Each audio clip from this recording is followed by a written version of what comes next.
How's it going, everybody? DJ K DuB Omaha, Wired Axcess podcast with the All Axcess Granted. I didn't want that to be the standard. I didn't want someone else in the room to set the standard. I always wanted to do that. The journey to get there, I think, is something, that is amazing.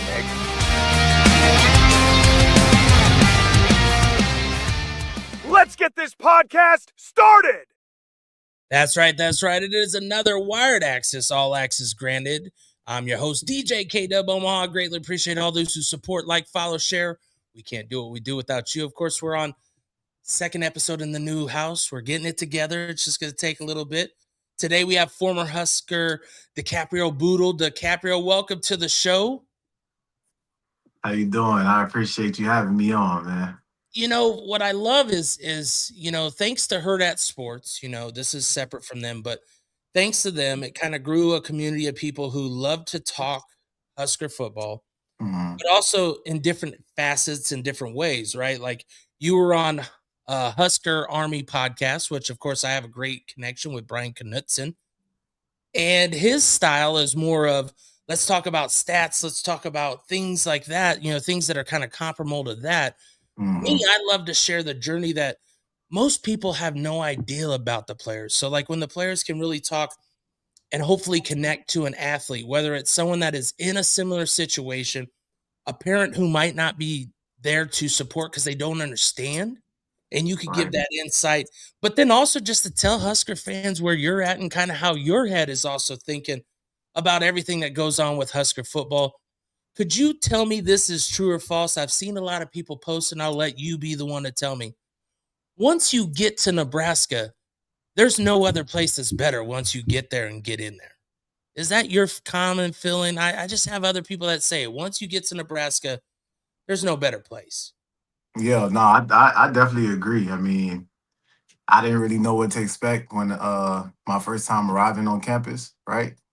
I came in on an unofficial visit early, and it was just different than what I could even paint in my head, And then just growing as a young player on campus, and just kind of like taking to the culture and just learning the different facets of Nebraska, how the people interact with you, just how the seasons change, the football culture, which is second to none in the world. So yeah, definitely no place like Nebraska. And once you really spend some time there, because you people come and they see it once and you're blown away.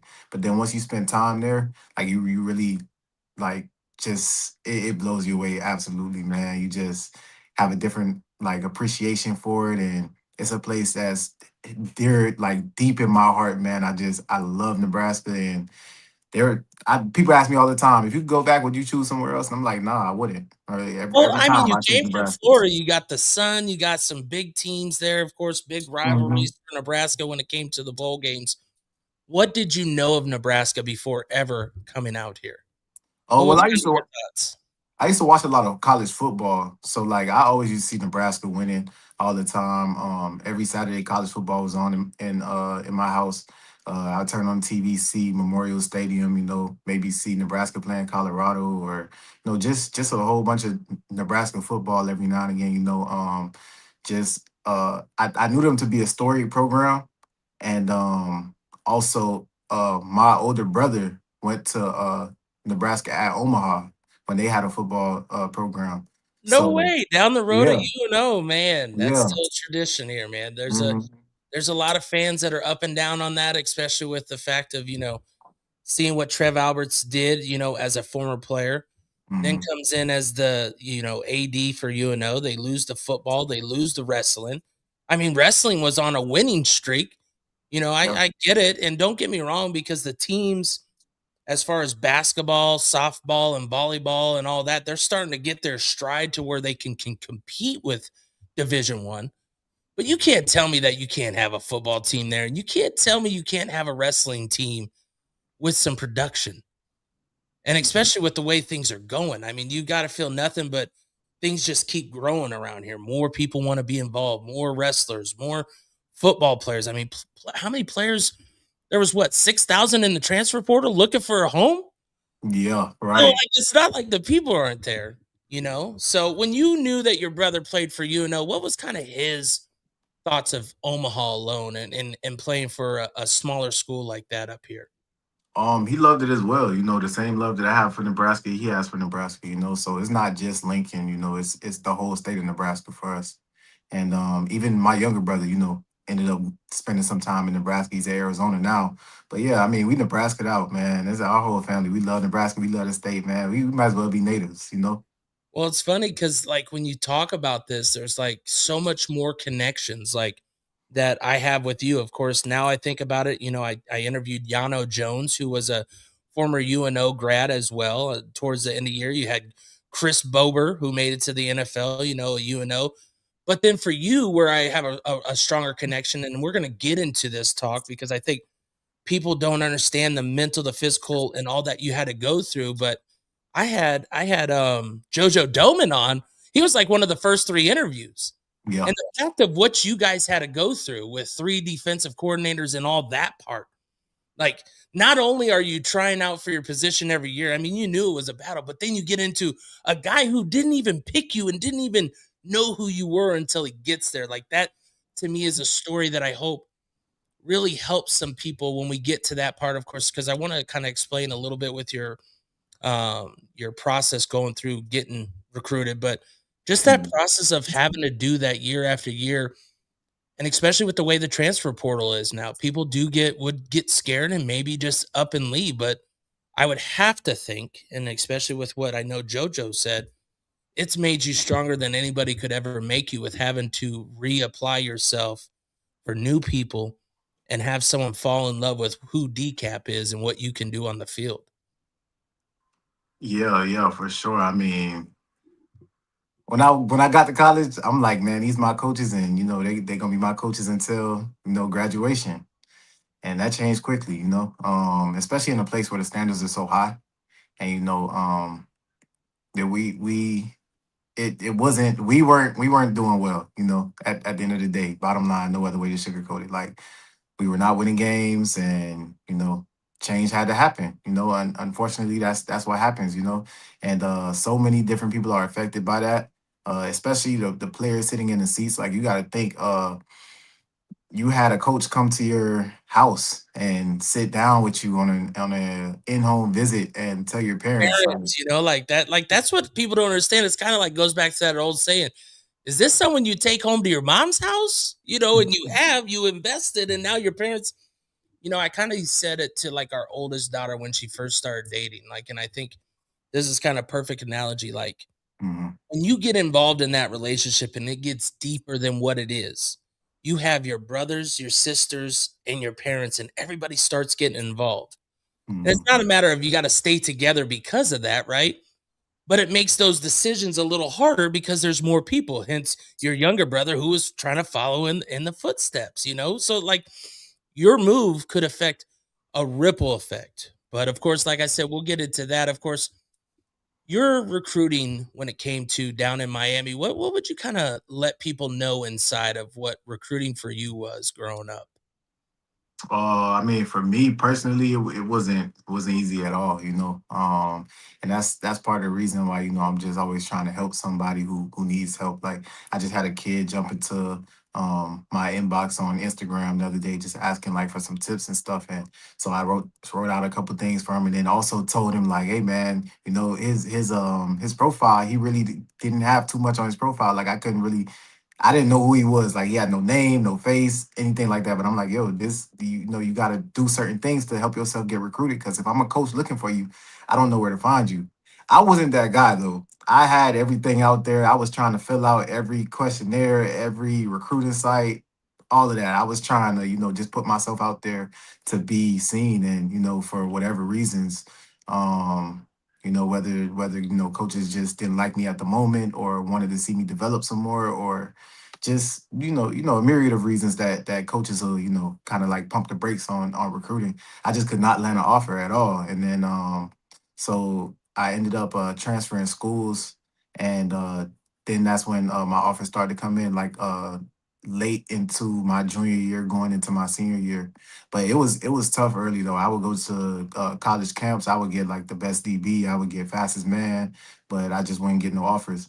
I And like then what you brought up, though. You brought up even some of these recruiting agencies. What should people know about those, and what, I wouldn't say you have to promote or say anybody you can trust, but those are just tools. Those are still tools. If you're not investing in yourself physically, mentally, and putting yourself out there, like you said, going to camps, those recruiting sites are just tools that aren't going to do nothing if you don't have the backing to put into the tool, because they'll still collect and make sure they get their funds, still. but it doesn't guarantee you something on that other side. Yeah, yeah. And I mean the other part of it too is like do as much as you can for yourself, at the end of the day. Like that's not gonna guarantee that something happens for you, but it's gonna make your chances of being seen that much greater, right? When we talk about Division 1 programs, there are only about maybe a little bit over 130 programs. Um as far as like FBS programs, but then there are so many programs at different levels and stuff that do use these recruiting sites, because how else is a coach gonna find you unless it's your film or you being in a recruiting database. So just help yourself as much as you can. There's no guarantees, but even in this whole thing in work and my whole journey in football as well, like man, just work without the expectation of a guarantee, man. Just let the pieces fall where they may. As long as you do as much as you can, you will never be dissatisfied with the outcome. You'll always be okay with the outcome because hey man, I put it all out there, I did what I can, and sometimes that starts with filling out a questionnaire, getting on the recruiting site, whatever it is, man. Just leave no stone unturned. So that way, at the end of the day, when the dust settles, it's all laid out in front of you, and you can breathe out and just know, like, hey, man, I did what it is. Because there's only two ways in this world that things reasons why things don't work out. Either you're not faithful enough to it, or it's just not for you. You know what I'm saying? So might as well do as much as you can. No, I like that message. Of course, you said you are obviously helping out recruits, people reaching out. When you look at the social media, what's some things that people might misunderstand, and maybe they just don't have enough guidance when it comes to your profile? And I know a lot of people still go, I can't believe you still got X, but they don't understand, like, X is still major in football, baseball, Hmm. softball. Like, it is more in depth than people think, but you have to have your right stuff out there. And it isn't just that highlight one catch. It could be even the steps of getting yourself prepared mentally and how you prepare yourself in the growth of your development. And I say that because I helped a kid here locally where at first his mom goes, or he tells his mom, have him take that down. And what it did is it showed his progression through this route tree of Hmm. just the growth of one step could change and make or break your route. And just, he got upset. And I'm like, no, dude, this is what coaches want. They want to see a guy who can learn and show the learned, not just, hey, here's that one catch that I got, all that I got, because you're not always going to be the one that gets thrown to 50 times. That's what you're thinking they want. Right. Right. And I would love to see, personally, if I was a coach, I would love to see somebody go through the progressions and get better, because that lets me know that, okay, if I do tell you something and I do try to teach you something, that, yeah, you might not be great at it, but I know that you can take some kind of coaching to make yourself better.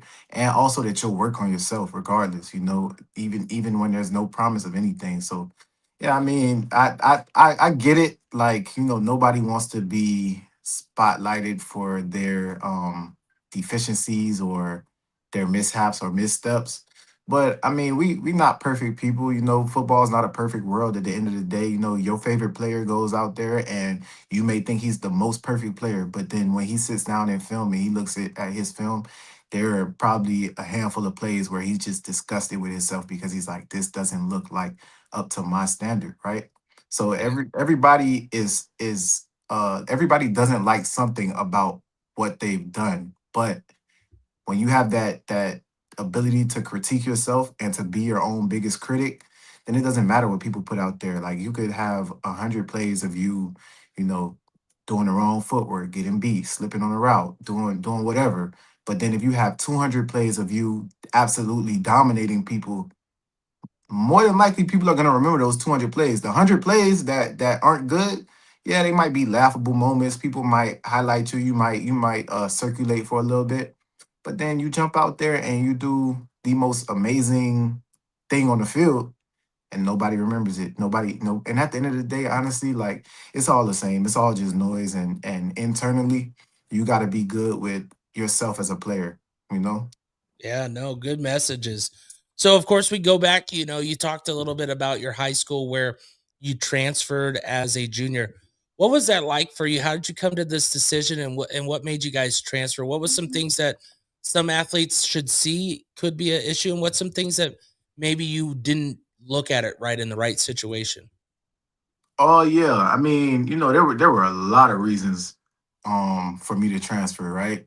Um Big blanket statement, I just say that, if you keep on trying the same things over and over, expecting a different result, it's a definition of insanity. So sometimes you got to do something different, right?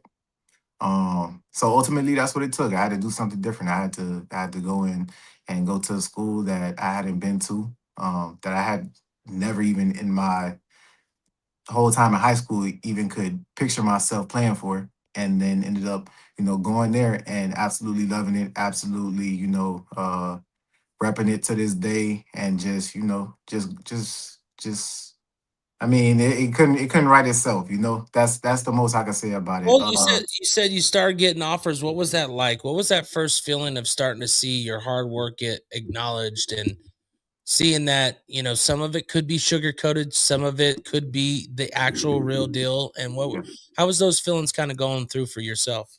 Well, this is the crazy thing about it though, too, right? So I'll tell you. So I transferred that. It might have been like it was a Monday. It was a Monday, right? I transferred during spring football.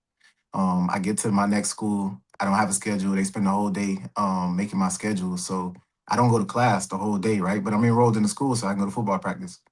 I go to football practice, and I get two offers on my first day. So sometimes you just got to make the change. Like I that's why I tell you, like I can't even write it. Like it's That's just crazy. it's That's at the crazy. end of the day, yeah. I mean, sometimes it's just God's plan, man. It's just God's plan. But definitely, going there definitely helped me with my recruiting. Um, Coaches pushed me to be the best player I could be. I learned from great coaches, some legendary coaches in Miami, some coaches that have gone on to bigger things. And actually, you know what? One of my high school coaches was Philip Simpson at Nebraska right now. Okay. Yeah. Okay. Nice little connection. Yeah, Going yeah, back to Nebraska. That's good. That's good. Know that he's been a part of your tree. That's always good. You yeah. talked about, obviously you start getting offers. Were you always defender or did you also play some offense? And why did you end up choosing DB over anything? Oh, when I first was like going into high school, I wanted to play receiver. I was like, I'm gonna play receiver. This is what I'm gonna do, whatever. But then I just was like, one day I lined up at receiver, like just training in eighth grade. And I always was like better than the guys in the schoolyard and stuff, and just being able to go out there and make plays all the time. And I just always was like, oh yeah, I want the ball. Um I would line up at DB though, and like it just would be natural and it would be like super easy, right? Not saying that receiver wasn't easy, but like there was just this different like energy that I would get when I would play DB, just knowing that you want the ball and I'm not gonna let you get it at the end of the day, right? So kind of like played around with the receiver thing for a little bit, but then I went to a high school camp, right? My first high school camp, and I was like, oh, I'm gonna go at receiver and DB. I was talking to my dad and stuff, right? And then after the camp, on the way home, he just kind of telling me like, hey, you know what? I think you should play DB. And I was like, yeah, why do you think that? Me thinking it was more so like because he just wanted me to play DB, and because of the feeling that I say like I'm more natural as a DB, and just being able to do the things and have like natural footwork and techniques and all that type of stuff. But Well, what's your older brother play? What did he play when he was at UNO? he played linebacker. Okay. All Yeah. right. But my dad was just kind of looking at it from like the parents' point of view, like how can I ensure the most success for my child, right? So he was just kind of like, man, all those kids that was lining up to play receiver, and it was much less at DB, like less than half the amount of kids at DB. And he was like, and you're good at it. And hey, that's what you should do. So from that day, like when I was a kid, like I always listened to my dad. Like I just know my dad, he not gonna tell me no wrong, and he gonna put me in the best positions to succeed. And that's all you want to do. He just want to see me do good, right? So I was just like, all right, I just play DB. And then from that moment on, I never even tried to touch offense no more. I just like, what, I'm gonna just build myself to be the best DB possible. And so, I started off playing some safety. Um, and then like I was just running downfield, just hitting people and just, doing whatever. But like I said, I was always gifted with my footwork and having long arms for my frame and all that type of stuff. So I started like doing drills and getting some time at cornerback and stuff. And then I went there and I was even better at cornerback than I was at safety. So yeah, I mean, and I like how you made a great point because I know I'm a bigger guy, but when I coached at high school and I coached DBs mhm, because I feel if you could teach them the right technique, the speed, you either got speed or you don't. mhm, You either going to get to where I'm telling you got to get to make the play, or you might not. But what I loved about it is the one DB is the most challenging play ever. I don't care. I know it's built in the trenches, but you're playing a guessing game 99.9% of the time of mhm, what's about to happen. That guy in front of you, he knows his route, he knows where he's going, he knows where the ball's going. So right. when you're able to make those plays, like I don't care, that breaking point and having that breaking speed off of that point is what makes you a whole different breed when it comes to a DB because you're able to break off the route. And when you get those, and that's what I loved about when you would get interceptions is everybody knew you was making your play. If it wasn't the interception or the deflection of the ball, like you're making sure people know who touched that ball because Yeah. you know that those opportunities come very minimal when you do so good and people don't want to throw against you. You know how important those reps are. And what I love about defensive back is just that factor of you're out there on an island if you want to be. What was that thought going through high school for you when you had to be out on an island and how did you adjust yourself to play at that level? Well, I mean, like I said, like I just was always like gifted. So my coach would like send me to the far side of the field every quarter and just say, hey, send such and such over here to play with me, or I will follow the team's best receiver, or whatever, right? And it felt good. Like I would always, ever since I was in high school, I would watch film like of, okay, who am I playing this week? Coach say, okay, you got to follow this receiver from this school. All right. I'm going in and I'm in class. I'm watching the receiver. I'm watching his highlight tape. I'm watching him at the combines. I'm watching him at the camps, all that stuff. I'm trying to see how he moves. I'm trying to see is he a long strider? Does he take short, choppy steps? Does he get the ball quickly? Is he like, does he want to get a go ball? How tall is he? All this different stuff. So very young, I was already like tuned into the preparation of, and the process of preparing for a game. So by the time game time came, this receiver's in front of me. He's doing all his dancing and shaking, and I'm like, bro, I know all your moves, right? I Keep won't going tell. with that. Yeah, yeah, and that's just something that I've always took with me, like, and every level the preparation becomes even bigger, and the stakes are even greater, right? But I think that foundationally was one of the best things that I could do for myself, as well as just going out there and when I line up in front of somebody one on one, man on man, I didn't care who it was. I still don't care who it is. If you're in front of me, there's a job to be done, And at the end of the day, hey, I'm trying to put food on my table, right? And That's right. I'm going to put food on my table. So regardless, I don't care. You could be whoever, right? I don't even got to name no names. Was there any names that you went against in high school that have made names for themselves outside of high school Um, that yeah, you recall? yeah, yeah, a few, but you know what?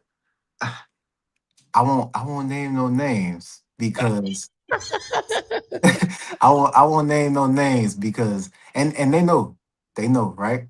But that's why I am where I am today. You know what I'm saying? But Yes, I won't name no names because I get real personal when I get to that, and I'm I like, believe you. you know, I believe you. it's just my like my competitive spirit, you know. How did you end up with your coming up to Nebraska with a just a non official visit? How did that come about for you? Cause well, I went to the satellite camp, right? In Miami. So Nebraska was at the camp with a bunch of other schools, right? And I actually wasn't there for Nebraska. I was there because the coaches at Rutgers wanted me to come there. And so I get there and it's the famous story of my whole recruitment, right? Going out there and getting ready to run the 40 and going to take my shirt off. And, one of the Nebraska strength coaches at the time telling me, oh no, keep your shirt on. These are the rules, da da da. And I'm like, nah, I'm taking my shirt off. And now we're going back and forth. And he's like, why you want to take your shirt off so bad? I'm like, I'm about to run a 4-3. He's like, no, you're not. And I'm like, yes, I am. Right. This the belief that I got in myself as a kid, as a 17, 18-year-old kid. So he stops the whole camp, yells down at the head coach at the time, Coach Riley, and says, "Hey, he said he's about to run a 4-3. If he doesn't, we're gonna send him home for the day." So now the whole camp is stopped. Let's go. So now the whole camp is stopped. Everybody's looking at me, all eyes on me. The strength coach looks at me, said, "All right, kid, you got it." I said, "Yep." Take off my shirt, get in my stance, burst out, run, just running for my life, running. All right. Run. So is this electric or is this hand? This is this was hand at the time. This was hand, Okay. right? Okay. This was hand. So I run through. I'm running, run through the line. And I turn around and I'm walking back, and the camp is just quiet. Nobody's saying nothing. Like everybody's just looking at me. All the kids looking at me. Parents in the bleachers looking at me. All the coaches just looking at me, and I'm like, oh yeah, all right, maybe I'm going home, right? Maybe I bit more than I could chew, but I knew I could run 4-3. Like I had done it consistently, right? But I said maybe that just wasn't my best run. So I take about maybe 10 yards of a little jog back, and then the guy he holds up the stopwatch and screams 4-3-4, right?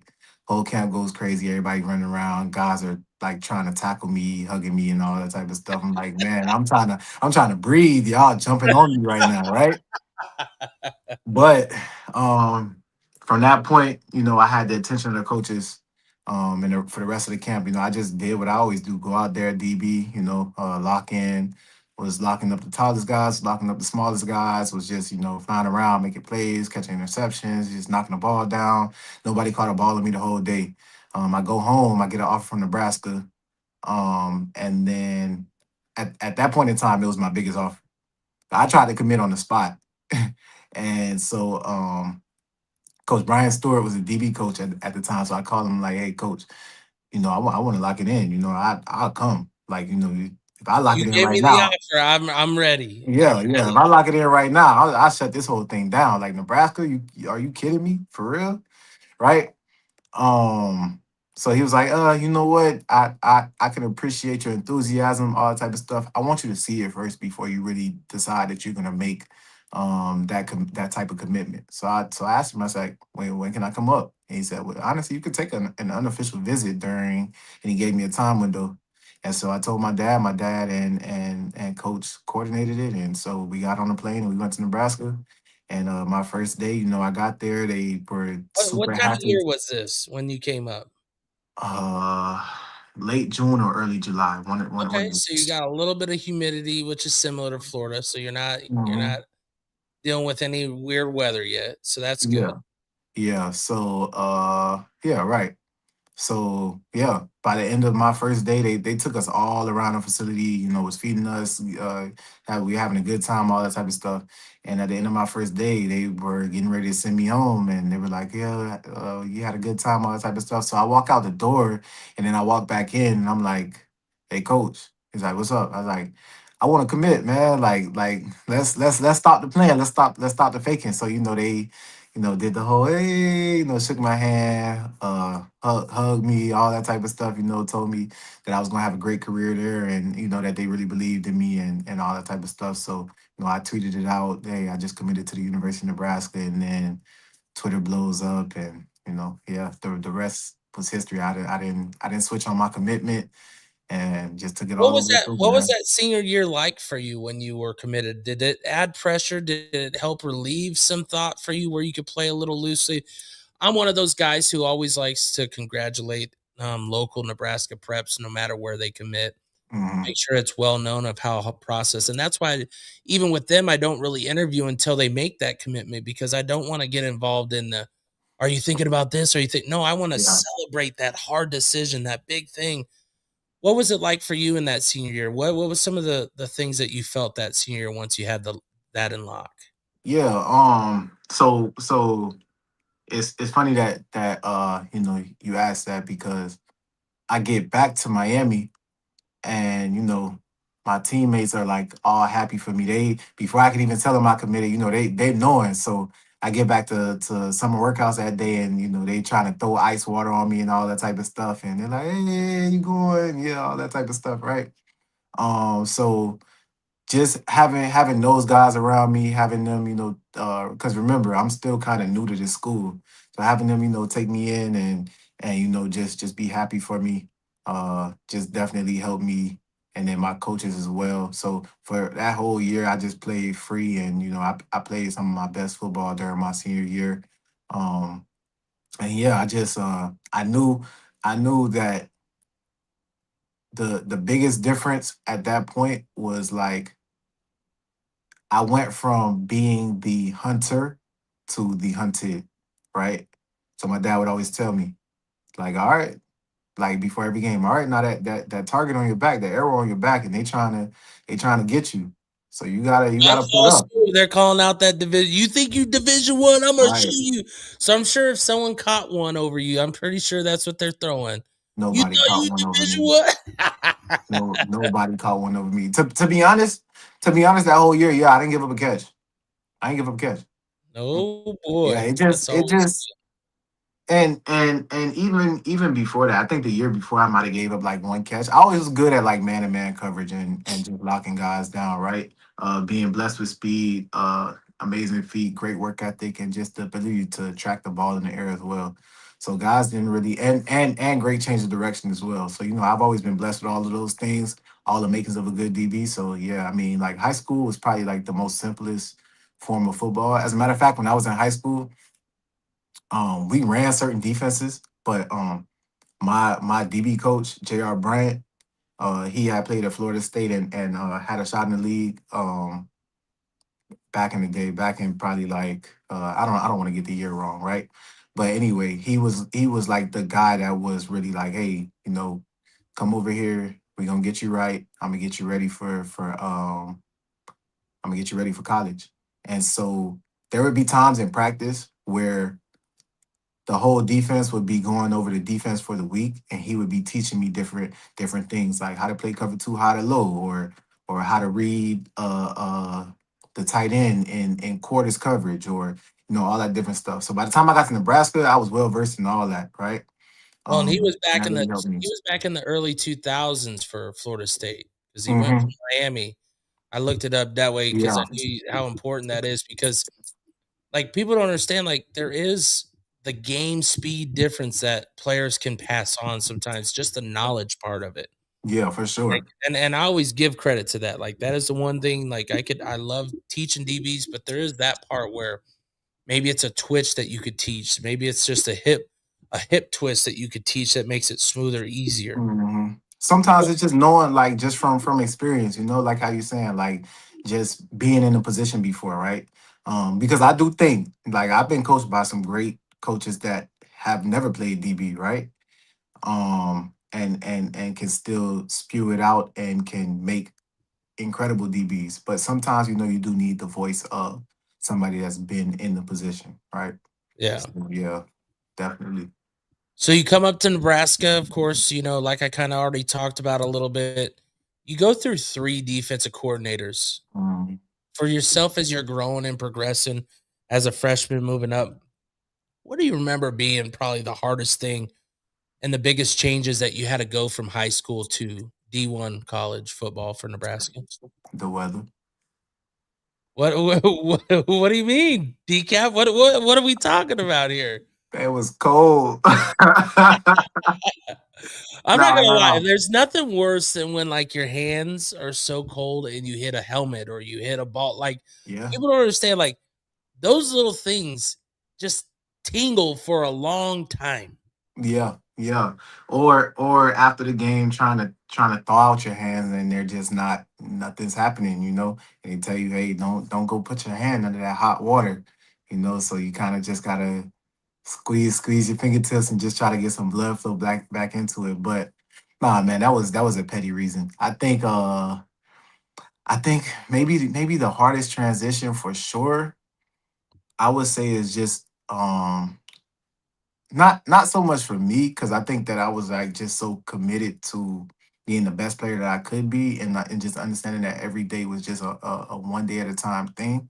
So it allowed me to create a process to where, like, the transition wasn't really so tough. Even my transition to the NFL, like, just having the blueprint and having the map for what a process should be like and how to um understand the system and how to build your knowledge and stuff was always good for me. But I think one of the hardest things for guys um transitioning from high school to college is one, the speed of the game for sure, because college runs a lot of tempo, a lot of, it's just different. You see so many different formations, which leads me into the verbiage, right?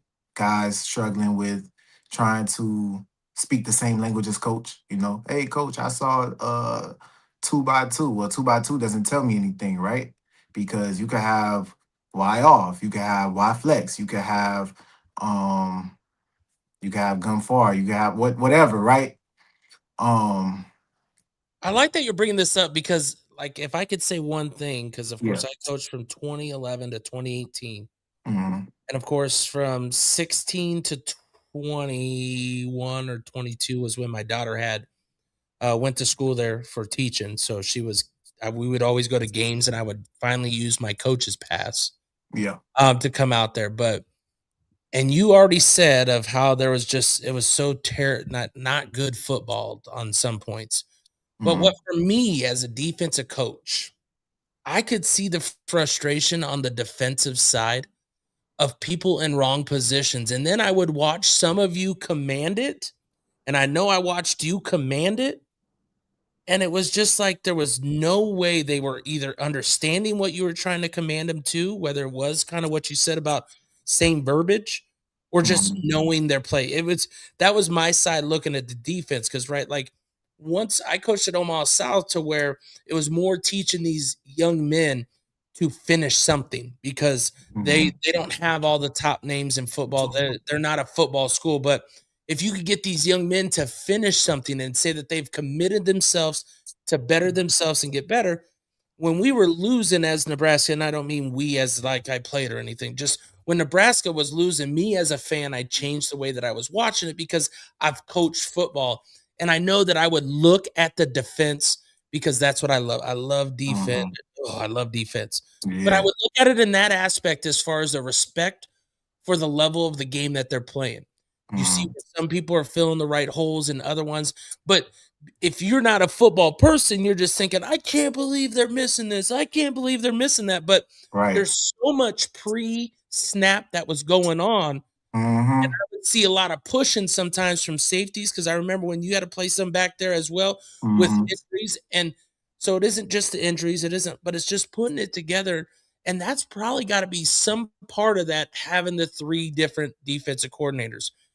The verbiage, because if you don't put in the time that you're gonna put in, the rest of the line, like, it doesn't matter how good you can do one thing. If you don't have 11 in, you Yeah. don't have 11 10 toes down, you don't have Yeah. 11 10 toes down, and Yeah. that already puts you at that disadvantage. And then, right? So now we're talking about having three different defensive coordinators, right?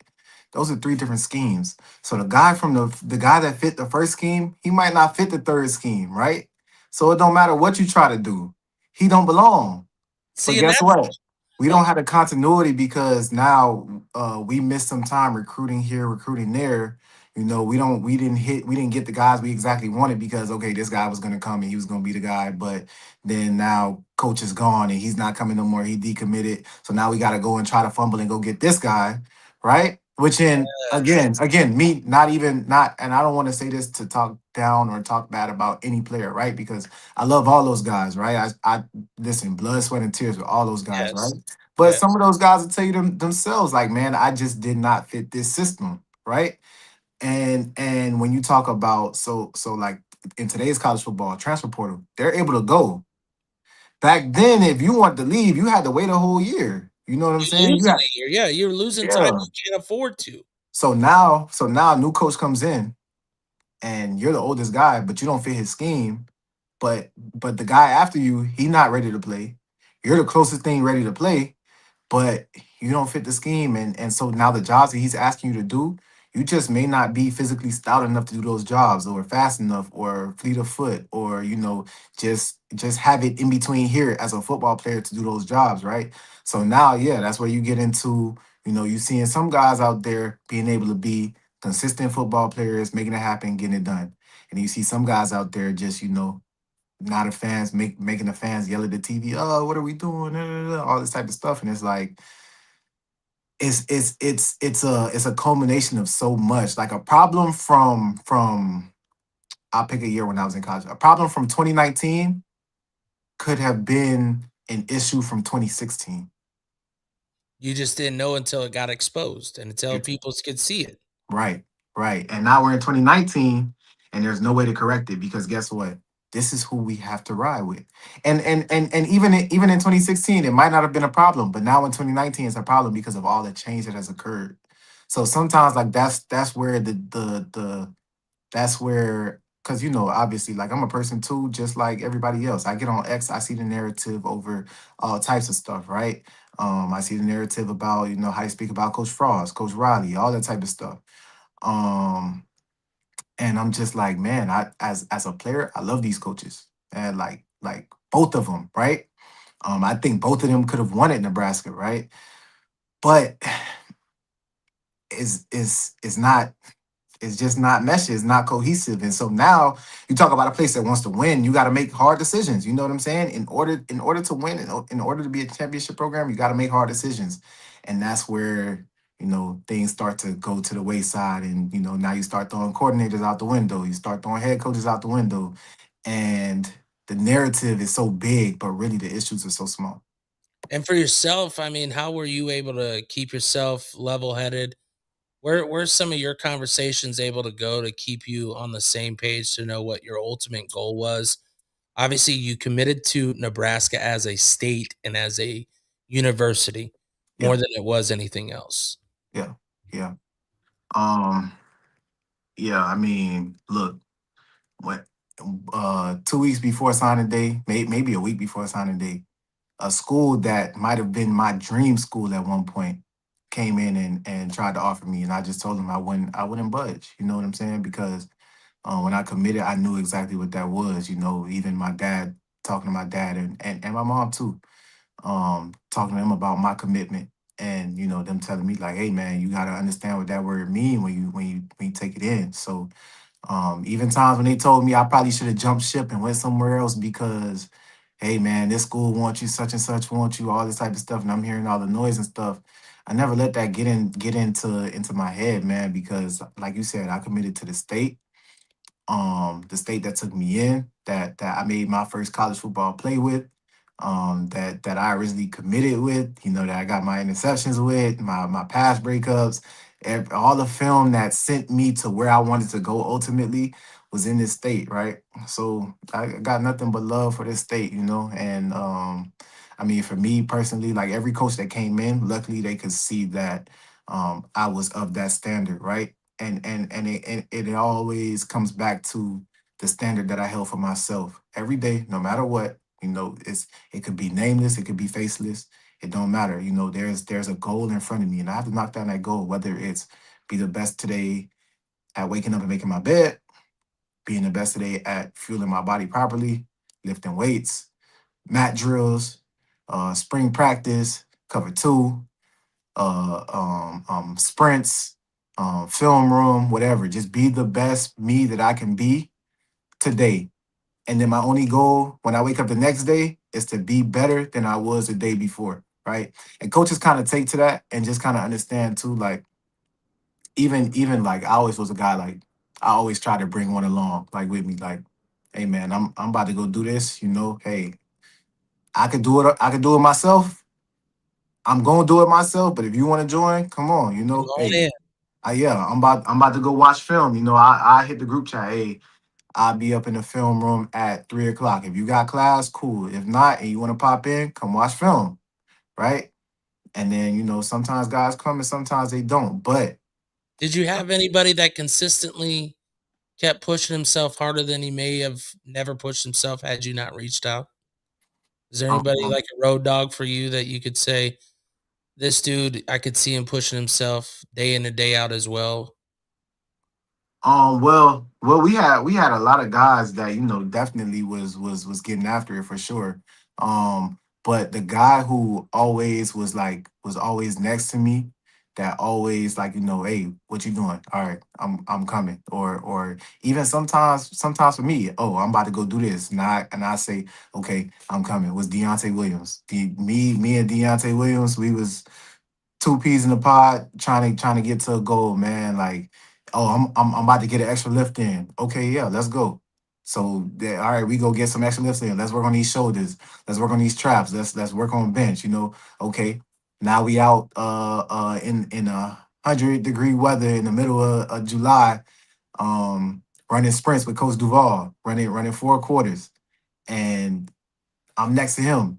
Beat me, because I'm gonna beat you. So now we racing the whole time, and he never beat me. By the way, yeah. he never he never beat me. By Contrary the to way, belief, right, what had right. happened when you look at your senior season and you think of everything that you have done for Nebraska and everything that you left, what was the thing that people should remember DCAT for the Huskers? Oh man, that's a deep question. Um, I think just my relentless effort and my love for the Huskers, man. Like at the end of the day,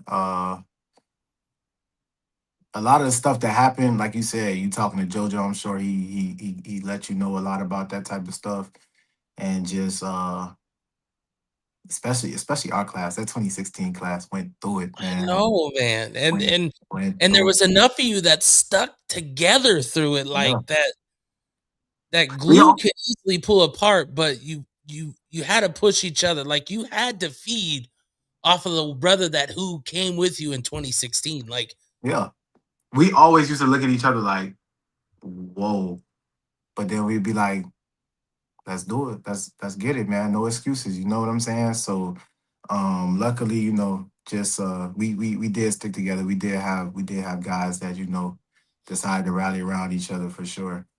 Yeah, but I mean, yeah, just being a relentless guy, just hey man, no matter what's getting thrown at us, man, at a certain point we were expecting adversity. Like, all right. I mean, if it happens, it happens. But we still got to wake up tomorrow and figure out a way to get it done. So yeah, I think that speaks for not just me, but for the whole class, especially the guys that ended up staying and seeing it through.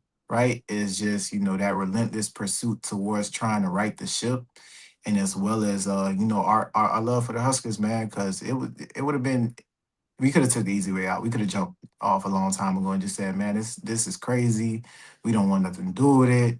All type of stuff. But when we had the opportunity to look adversity in the face and lay down, bleed a while, and get back up again, man, we took it. We took it, man. We took it. And I wouldn't trade it for nobody.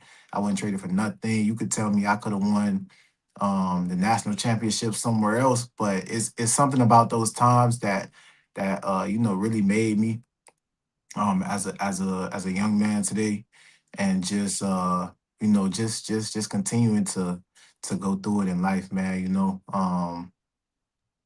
I'm just able to stand tall and everything, take all the shots to the chin, even in my NFL career, right? um sometimes, hey, I've been the guy who, okay, well, now you got to go find a new team. All right, cool, I'll go to the next team, because Already I been know. there. Yeah, at one point I had to go to the next coordinator and I had to make him love me. So I made the next team love me, and the next team love me, and the next team love me, right? So at a certain point, you just gotta understand, like you go through these things in life for a reason sometimes. So that's just how I take it. Well, we do have a solid Husker fan that always jumps in sometimes for us. Nick throwing out there, he's part of the age group of yourself, and he just says you're on his Mount Rushmore of DBs at Nebraska. So big Appreciate shout that. out. That Appreciate means that. a lot. Of course, talking about the NFL, talking about going through the process. What was that like for you? And kind of who was some of your guidance that you had through that early part of pre-draft and kind of knowing what you needed to do? Well, I would say this. Going through that process, I just completely locked in. I was like, man, I don't know what to expect. I don't know what's coming. I don't. All I know is they got a schedule, and every day I got to knock down what's on the schedule. Like no different than before, right? I can only live life one day at a time, but I knew that, as long as I go as hard as I could every day and listen to the coaches and did what I need to do, I know I had all the physical tools to maximize, my output and to get some pretty good numbers when I get in front of the scouts and stuff. So, I just locked in, man. I was going to bed on time. I was drinking all types of water. I was eating all types of jet fuel. I was running hard as I can, lifting as hard as I can, making sure I was getting physical therapy, recovery, massage, everything. Whatever I could do, I did it, right? And the results showed at the end. But even you said, who was somebody that kind of helped me through all that, or like was like a mentoring figure. um I'll backtrack with you, even before all of that. My coach, Travis Fisher, was one of the greatest coaches that I've ever had, right? um him coming to Nebraska, right? So we talk about those hard times, right? I'm gonna be completely real with you, right? Completely Yes, sir. transparent with you right here, right? Um,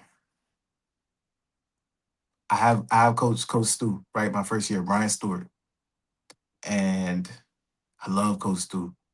Coach Stu, he's gone. He leaves. I appreciate it. Dante Williams is my coach now. I love Dante. Dante gave me opportunity. Dante, took me in. Dante, gave me playing time. Dante gave me my first start, right? I appreciate him so much, you know. But then eventually he get the boot too, right?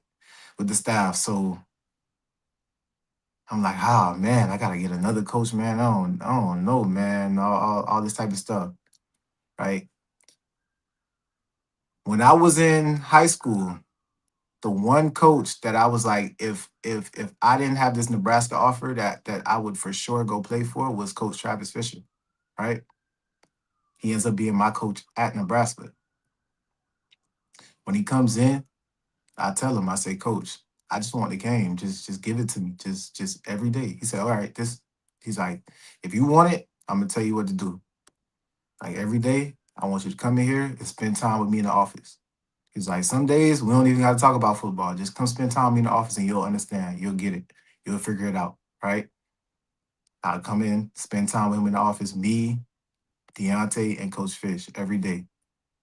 And we're just in the office and he'll tell us, whether it's NFL stories, show us some film, show us some old film of him, show us film of the receivers that we got to play for the week, gives us the key to victory, just gives us insight on the game planning, all this type of stuff, and just teaching us how to prepare as young men trying to go take that leap to the next level. And then just also imparting knowledge through stories. Hey man, I remember one time when I was in the league and I had to go do this and da da da da, right? And us taking it in and sitting in the office laughing with coach, ha ha ha, whatever, he ha ha. But just how much he was pouring into us, man, every single day. Like even to the point where it might be a day where I'm like, man, I'm tired. I'm tired. Deontay be like, man, I'm tired. He be like, man, all right, look, this is what we're gonna do. We're gonna get some extra work in. We not going upstairs today. We're gonna get some extra work in and we go home, gonna take a nap. All right, cool. He come back in for meetings later. Coach Fish like, hey, y'all ain't come see me today. Y'all don't want to be great. He's like, so now you got this guilt. Hold that up. Yeah, No, yeah. yeah, now you got this guilt on you. Like, coach, man, we just spent the last 10 days in here with you. Nah, I know what y'all doing. Y'all trying to go, hit the town and all that type of stuff. And I'm like, nah, man. But definitely just him holding us accountable and holding us to that standard and just pouring into us and so that was a guy who even to this day, man, I'm still able to pick up the phone and call Coach Fish and say, "Hey, Coach, what's up, man?" And we just talk. That's my family right there. That ain't even really like I don't even really call him Coach. I'm like, that's my family. So yeah, I mean, That's a blessing for yeah, sure. yeah, You, of yeah, yeah. course, do what all tryouts do you hold when it comes to the NFL prior to doing the unsigned free agency with the Kansas City Chiefs? What all did you have to do? Did you do a pro day? Yeah, I did pro day because my year coming out, we didn't have no combine Yeah, because of that all the COVID stuff. 2020. Ugh. Yeah. What was that like for you? Did you feel like it might have taken a little bit off of your opportunity? I would have liked to get out there and like I see the guys doing the bowl games every year and stuff. I would have loved to get out there and go to bowl games because if you see who I am every day and not just on Saturdays, you would understand, you know. But hey, everything happens for a reason. It happens the way it's supposed to. And I always say this too, like I got picked up where I was supposed to get picked up, how I was supposed to get picked up, and that was the way it was gonna go no matter what. It's God's plan, and I can't. Who am I to say? Oh, you know, I should have went first round, and I'm not gonna play football anymore because I didn't go first round and stuff. Right? It's life. Life gonna happen. Sometimes you just gotta stick your chest out and make sure they remember you. Well, and And you've already battled those other 4 years. You knew what it was gonna take to be in the NFL. We yeah, got yeah, yeah. another fan out there. He goes, he got a ring with the Chiefs, right? Did you end up getting a championship ring with the Chiefs? Yeah, I did, but honestly, I don't have it on me. I wish I could flash it right here, right now. I don't have it on me though. It's all right. I got one with the beef when Tommy won it for us up here 2 years ago. Wish it would have been last year too. He came back to try to put it on him one more time, but it's nice when the organizations take care of you. You of course have that stint with the Chiefs. What do you think you're starting to learn about yourself when you got into the NFL that really maybe took you to a whole nother understanding the game that maybe people who watch it don't understand what players have to go through it all? Yeah. I learned that I knew a lot more football than I thought I did. And also taking it back to Coach Fish, I learned that a lot of things that he prepared me for and that he taught me really was not for the college game. It was for the NFL game. So I appreciate him so much for Ooh, that for okay. sure. Because once I started to be able to apply some of that stuff and it translated, that was just like night and day, just crazy. So I learned that. In a room full of the top athletes in the world, I am at the top, right? Um, I knew that, but learned it at an even heightened level, right? Just by being with these guys every day and just competing, right? Just putting myself out there. Um, I don't let a hard time humble me, right? Um, that just as I said it, it's gonna be hard times. It's gonna be times where you wish or you feel like you should be out there or getting more of an opportunity or whatever. But like I said, like I keep on saying, God's plan. You just do what you can do. You show up every day, and you will be rewarded for the work that you put in, whether it's now or whether it's 3 years from now. You know what I'm saying? Like it always comes back around full circle. Every time when I'm in a season of heavy preparation and I ask myself, what am I doing this for? It's never for tomorrow, right? It always rears its head um sometime down the line. Like I'll give you an example, right? Um Training in Miami, I want to say my second year, right? I do this drill every Monday, right? I do a double move drill. So I'll pedal, I break on the out route, and then I'll put my foot in the ground and head north, right? Run, catch a ball, right? I would do that to end every session, right? That's how I would know my session was ending. My trainer would give me that, right? Fast forward to my third year. I'm in Carolina. I get to start against the Bears, Thursday night football, right? My prep the whole time, obviously, like I've been watching film, everything, whatever, right? I see a formation, my antennas go up. I'm like, okay, hold on, this don't look right. Like, okay, let me lock in. I get an out and up. I match the exact same footwork that I've been doing at the end of every session for 2 years, right? So sometimes the work you put in today don't always show tomorrow. Sometimes it's gonna show a year and a half from then, right? Sometimes your training gotta catch up with the preparation and the opportunity, right? Um, so just no matter what, like, man, I could be doing anything, right? One day I'm gonna use it. One day. Even if it's I'm watching film and I'm like, oh, I'm watching the D line and I'm just watching them do stunts and I'm just like, I don't play D line. Like I have nothing to do with D line, but one day I want to be a coach though, right? One day I want to be a coordinator. Better One know day, what they one doing. one You day better maybe I know have to what be a they head doing. coach. You know what I'm saying? Yeah. Right. Right. So I mean, hey man, the more you know the better and the more you can do the better. So definitely stuff like that. As your NFL career continues or is still going, what's some of the things that you're still hoping you can accomplish, or where is that at for yourself? Where are you at right now with it? Oh yeah, just coming off an injury. Trying not to really be the guy that's like, oh, I got something to prove, right? Because I don't have nothing to prove to nobody except for myself. And I play for that audience of one, and that one person is God, right? For the glory of God at the end of the day, right? Um, I think that for me, um, I just wanna go into a building and just be the best that I could be for that organization, right? Whatever my role is, maximize it. If that's hey, we want you to be the starter, maximize myself being a starter. If that's we want you to be the third, fourth corner, maximize being the third or fourth corner, right? Just doing the most, just maximizing my role and letting the chips fall where they may, right? Um, and that's enough for me, you know what I'm saying? Because I don't make the depth chart, right? If I did, I'd be all world at the end of the day, you know. And I still am all world without making the depth chart.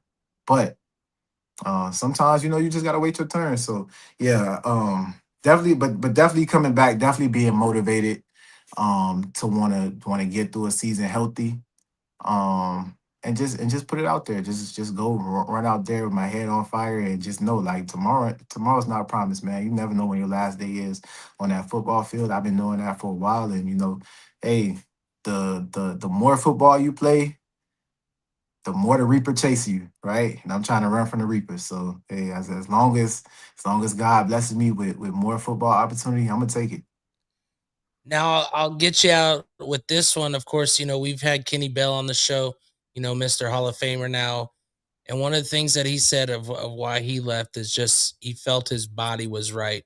What do you think that would mean for yourself to ever have that feeling? Do you see that something that you would know where you can end it where you want to end it and not where someone else is ending that part for you? Or do you feel like you're gonna push yourself until you can't go no more? I mean, I think we will all want to end it when we want to end it, but for me, ending it when I want to end it is them dragging me off the field.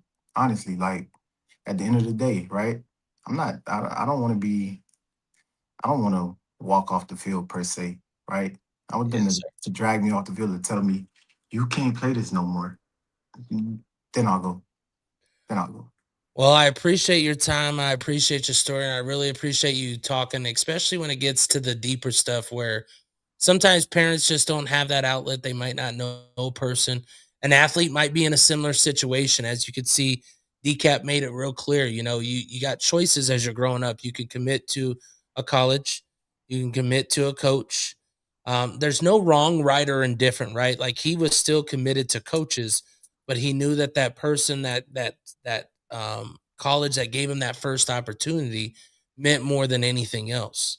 And I think that's in this day and age, that's where it can get hard.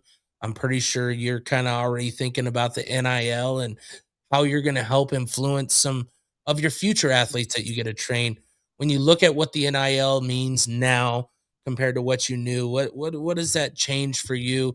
And then if you could give one knowledge back to any high school athlete that might catch this, what's the biggest thing that they should really be locking in for themselves, whether it is to play football at the next level or just get to the next level, period? Yeah, I think the NIL thing puts an interesting dynamic on college sports right now, especially, those guys are, hey, shout out to them. They making good money for themselves. I wish when I was in college it was NIL. I promise you. Well, I don't know. I can't promise you that I would have done the right thing with it, but I would hope that I would have done the right thing with it, right? Yeah, you're giving Um, people money their families never seen before. You're yeah, changing right. the generations. Right. And with that comes a lot of responsibility, a lot, so hopefully even the ones that aren't so fortunate to make the right moves coming out of the gate, hopefully they do have time to recover and do figure it out for themselves. So I just think, like, as I like you said, like, as I get into coaching later in my career, and depending on the rules of this NIL stuff, if it's like it is today, just trying to empower these guys to do the right things with the money that they're coming into, and getting a head start on life, right? Because like I told you just a few minutes ago, like, tomorrow in football isn't promised. You know what I'm saying? So you just gotta make sure that today, if today was a day and you had to say, then so be it, just make sure that you're okay. That part for sure. But even with the kids right now, and the NIL and the whole landscape, I think that my advice to them would be the same advice that I give to my little brother when it comes to NIL. And that's, it's gonna be there. You're gonna get what they give you. You might be able to come back for more next year. You might not. You might get less next year.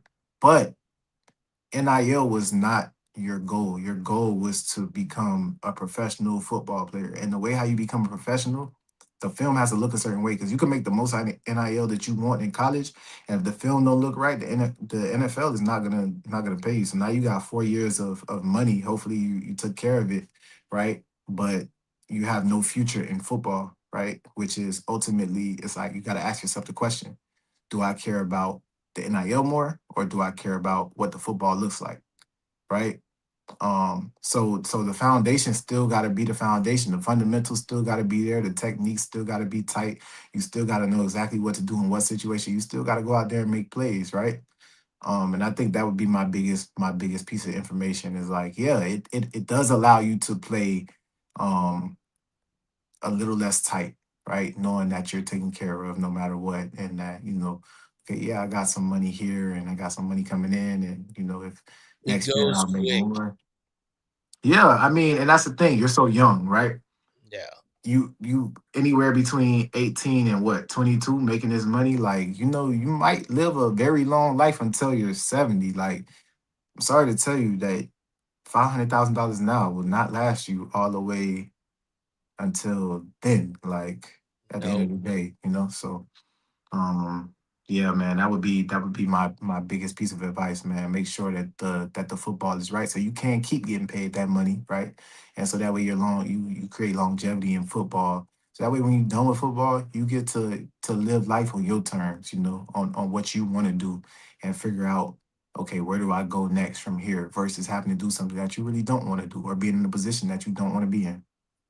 Well, I appreciate that message, and hopefully it catches one athlete or one parent looking through. Once again, remember, you can find this series on characterchronicles.com. Just go up to their podcast up at the top.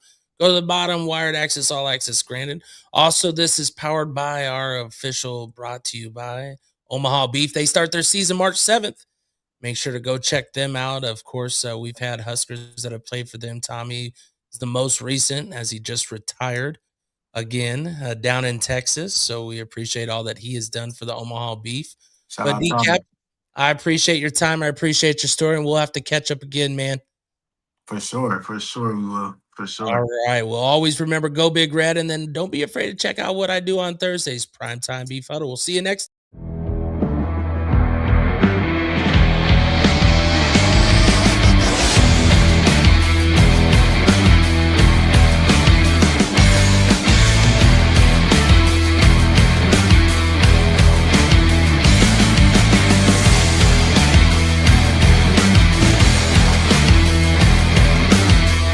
The standard is the standard.